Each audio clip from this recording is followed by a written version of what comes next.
అక్క convent student ఎలా ఉండాలి చెప్పనా మా ఇంటి పక్కన ఒక కాన్వెంట్ కుర్రాడు ఉండేవాడు. వాడు ఒకరోజు సీరియస్ గా ఇంటికొచ్చి వాళ్ళమ్మతో రేపు నీ కోడలు వస్తుంది అన్నాడు. అదేమిట్రా అంటే రేపు కూడా హోంవర్క్ చేయకపోతే మా టీచర్ నా పెళ్లి చేస్తుంది అన్నాడు. అలాగా ఆ కాన్వెంట్ కుర్రాళ్ళ మాత్రం నువ్వు ఉండకూడదు. మిస్ లలిత, ఏమిటండి? మిమ్మల్ని మా డాడీ పిలుస్తున్నారు. వీళ్ళ నాన్నగారు ఇక్కడ మేనేజర్ ముష్టి సుబ్రహ్మణ్యం గారని. నా పేరు ప్రహ్లాద్. ముష్టి ప్రహ్లాదా? పదండి.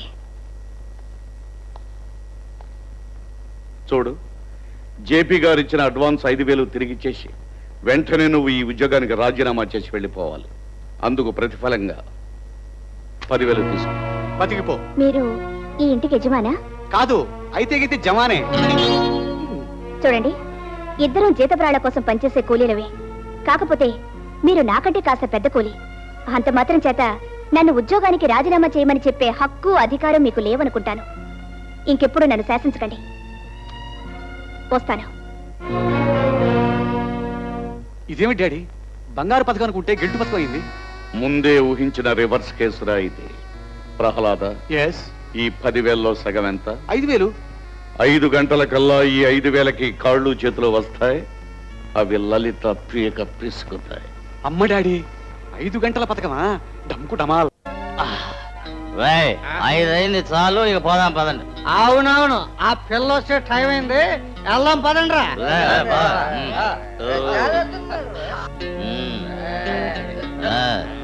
టాక్సీ టాక్సీ వస్తుందా? టాక్సీ రాదు, మేమే తీసుకెళ్తాం. ఎక్కడికి? ఎక్కడికైతే నీకెందుకు బే, మేము రమ్మన్న చోటికి. మందు మహిమలే. సరే, ఎక్కడెక్కడే? ఎక్కరా త్వరగా పోనీ.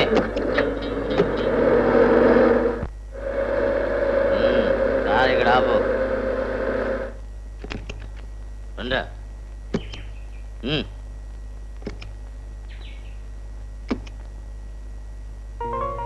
గురు, ఆ రోజు అమెరికా నుంచి వచ్చిన పెద్ద మనిషిని ఈ ఇంట్లో దింపాం కదూ? అవును. మరి ఈ గుండా సోదరులు ఇక్కడ కాపేశారేమిటి?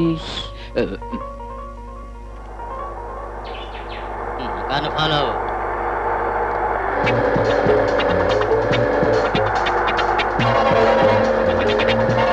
వీడు వేలో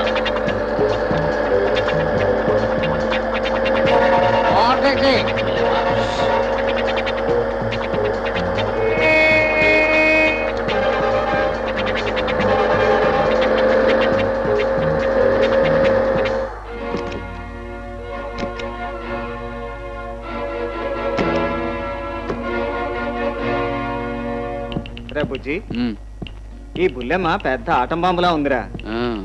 ఆ రౌడీ వెధలతో చేతులు కలిపి అమెరికా వాడిలో దోచేయాలనుకుంటుందేమో. అంతే గురు, నువ్వు దొంగగారు అయితే ఇది దొంగ గారిణిలా ఉంది.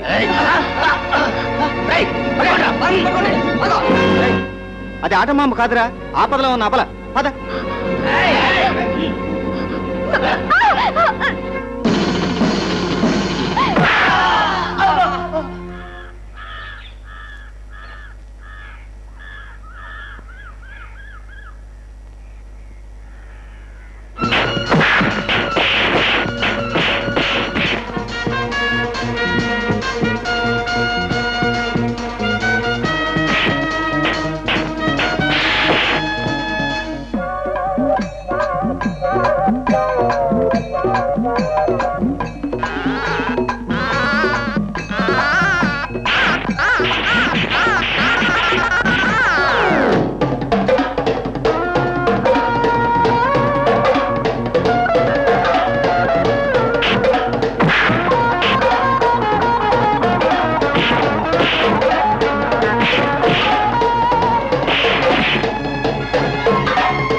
మీరు ఎందుకు చేశారు ఈ పని? బాబాబు మాకేం తెలియదండి. ఆ సుబ్రహ్మణ్యం గారి డబ్బులు ఇచ్చి మమ్మల్ని పంపాడండి. ఎందుకు పంపించాడ్రా? ఈవిడ ఉద్యోగంలోంచి మానిపించి ఆళ్ళ మనిషిని నెట్టుకోవాలని. ఇంకెప్పుడైనా ఇలాంటి వ్యర్థవేషాలు వేశారా మిమ్మల్ని ప్రాణాలతో వదలను. అమ్మా కారు ఎక్కడమ్మా, డ్రాప్ చేస్తాను. అవసరం లేదు. ఈ డబ్బు తీసుకెళ్లి మీ అయ్యగారికి ఇచ్చే. నేను ఉద్యోగం మానేస్తున్నానని చెప్పు. ఏంటి బుల్లెమ్మ, ఏమైంది? ఏం చెప్పను, మా అమ్మ నన్నెంతో కష్టపడి చదివించింది. నా అర్హతకు తగ్గ ఉద్యోగం కాకపోయినా ఓ ఇంటి పట్టు నుండి పనిచేసుకునే అవకాశం దొరికిందని నేనెంతో సంబరపడిపోయాను. కానీ అడుగడుగున ప్రమాదాలైతే నేను ఉద్యోగం ఎలా చేయగలను? జేపీ గారు చాలా పెద్ద మనిషి. ఆ మేనేజర్లోనే ఏదో తిరకాస్తుందన్నమాట. అయినా ఇలా తాటాకు చప్పులకు బెదిరిపోతే ఎలా? ఈ రోజు మీరు నన్ను కాపాడారు, ప్రతిరోజు నన్ను ఎవరు రక్షిస్తారు? పుచ్చకాయలు సోడాలు అమ్ముకోవాలని నా నొసటి మీద రాసుంటే దాన్నెవరూ తప్పించలేరు. నోనో, నీకు అండగా ఆ ఇంట్లో నేను చేరతాను. ఆ మేనేజర్ భర్తం పడతాను. నువ్వు ధైర్యంగా ఉండు. డ్రైవర్, అయ్యా ఇంట్లో డ్రాప్ చేయి. అలాగేనండి.